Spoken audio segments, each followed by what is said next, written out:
ഉപബോധ മനസ്സ് നമ്മൾ പലപ്പോഴും ശ്രദ്ധിക്കാതെ പക്ഷേ നമ്മളുടെ ജീവിതം നിശബ്ദമായി നിയന്ത്രിക്കുവാൻ കഴിയുന്ന അത്യന്തം ശക്തിയുള്ള ഒരു ഭാഗം. ഇന്ന് നമ്മൾ അതിൻ്റെ അത്ഭുതകരമായ ശക്തിയെക്കുറിച്ച് നമുക്ക് മനസ്സിലാക്കാം. നമ്മൾ ദിവസവും ചിന്തിക്കുന്ന കാര്യങ്ങൾ, നമ്മൾ പറയുന്ന വാക്കുകൾ, നമ്മൾ അനുഭവിക്കുന്ന വികാരങ്ങൾ, ഇതെല്ലാം നമ്മുടെ ഉള്ളിലേക്ക്, അതായത് ഉപബോധ മനസ്സിലേക്ക് അത് പോകുന്നു. ഇത് ഒരു മണ്ണ് പോലെയാണ്. നാം എന്ത് വിത്ത് നട്ടാലും അതാണ് വളരുന്നത്. നിങ്ങൾ നല്ല ചിന്തകൾ നട്ടാൽ നല്ല ഫലങ്ങൾ ലഭിക്കും. നെഗറ്റീവ് ചിന്തകൾ നട്ടാൽ അതിൻ്റെ ഫലവും ലഭിക്കും. ഇപ്പോൾ നമുക്കൊരു ചെറിയ ഉദാഹരണം നോക്കിയാലോ. നിങ്ങൾ എപ്പോഴും എനിക്ക് ഇതൊന്നും സാധിക്കില്ല എന്ന് ചിന്തിച്ചാൽ നിങ്ങളുടെ ഉപബോധ മനസ്സ് അത് ശക്തമാണ് എന്ന്, അല്ലെങ്കിൽ സത്യമാണ് എന്ന് വിശ്വസിക്കും. പിന്നെ നിങ്ങൾക്ക് അവസരങ്ങൾ വന്നാലും നിങ്ങൾക്കതിനെക്കുറിച്ച് തിരിച്ചറിയാൻ കഴിയില്ല. അതിനെക്കുറിച്ചൊരു ധാരണ പോലും ഉണ്ടാക്കില്ല. പക്ഷേ നിങ്ങൾ എനിക്ക് സാധിക്കും, ഞാൻ മുന്നോട്ട് പോകും എന്ന് വിശ്വസിച്ചാൽ നിങ്ങളുടെ ഉള്ളിൽ നിന്ന് തന്നെ ഒരു ശക്തി ഉയർന്നു വരും. ഉപബോധ മനസ്സിൻ്റെ ഏറ്റവും വലിയ പ്രത്യേകത എന്താണെന്നറിയാമോ? അത് തെറ്റാണോ ശരിയാണോ എന്ന് തിരിച്ചറിയാൻ അറിയില്ല എന്നുള്ളതാണ്. നിങ്ങൾ ആവർത്തിച്ച് പറയുന്ന എല്ലാം അത് സത്യമെന്ന് കരുതും. അതുകൊണ്ടാണ് എല്ലാവരും പറയുന്നത് ഏറ്റവും കൂടുതൽ പോസിറ്റീവ് അഫർമേഷനുകൾ ചെയ്യണമെന്നുള്ളത്. കാരണം അത് അത്ര പ്രധാനപ്പെട്ടതാണ്.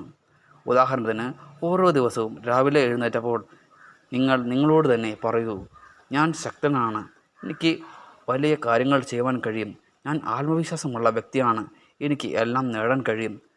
ഈ ചെറിയ വാക്കുകൾ ചെറുതായി തോന്നും, പക്ഷേ അതിന് വലിയ പ്രഭാവമുണ്ട്. കാരണം ഓരോ തവണ അത് പറയുമ്പോഴും നേരിട്ട് നിങ്ങളുടെ ഉപബോധ മനസ്സിലേക്ക് ആണത് പതിയുന്നത്. ഇനി മറ്റൊരു പ്രധാന കാര്യമുണ്ട്, വിഷ്വലൈസേഷൻ.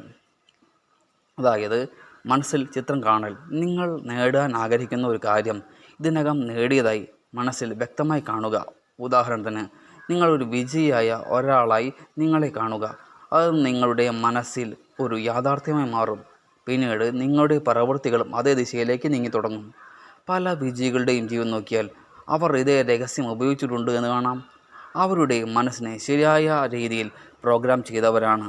അവർ പരാജയം കണ്ടാലും അത് ആ പരാജയം ഒരു പഠനമാക്കിയെടുത്ത് അതിൽ മുന്നോട്ട് പോകാൻ കഴിവുള്ളവരാണ് അവർ. അതിനാൽ നമ്മൾ ശ്രദ്ധിക്കേണ്ടത് എന്താണ്?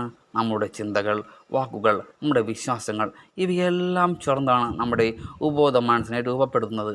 ഇപ്പോൾ ഒരു ചെറിയ ചലഞ്ച്. ഇന്ന് മുതൽ 21 ദിവസം നെഗറ്റീവ് ചിന്തകൾ ഒഴിവാക്കി പോസിറ്റീവ് ചിന്തകൾ മാത്രം നിലനിർത്തുവാൻ ശ്രമിക്കുക. ദിവസവും 5 മിനിറ്റ് സമയമെടുത്ത് നിങ്ങളുടെ ലക്ഷ്യങ്ങളെ മനസ്സിൽ കാണുക. നിങ്ങൾ നിങ്ങളെ തന്നെ ശ്രദ്ധിക്കുമ്പോൾ ജീവിതത്തിൽ തന്നെ ഒരു വലിയ മാറ്റങ്ങൾ കാണാം. നിങ്ങളുടെ ജീവിതം മാറ്റാൻ നിങ്ങൾക്ക് പുറത്തുള്ള എന്തിൻ്റെയെങ്കിലും ആവശ്യമില്ല. നിങ്ങളുടെ ഉള്ളിലുള്ള ഉപബോധ മനസ്സ് അതുതന്നെ ധാരാളമാണ്. അതുതന്നെ മതിയാകും. നിങ്ങളുടെ ഉയരത്തിന്, നിങ്ങൾ വളർച്ചയ്ക്ക് അത് മതിയാകും. അത് ശരിയായ രീതിയിൽ ഉപയോഗിച്ചാൽ നിങ്ങൾ സ്വപ്നം കാണുന്ന ജീവിതം യാഥാർത്ഥ്യമാക്കാൻ ആർക്കും അത് തടയാൻ കഴിയില്ല.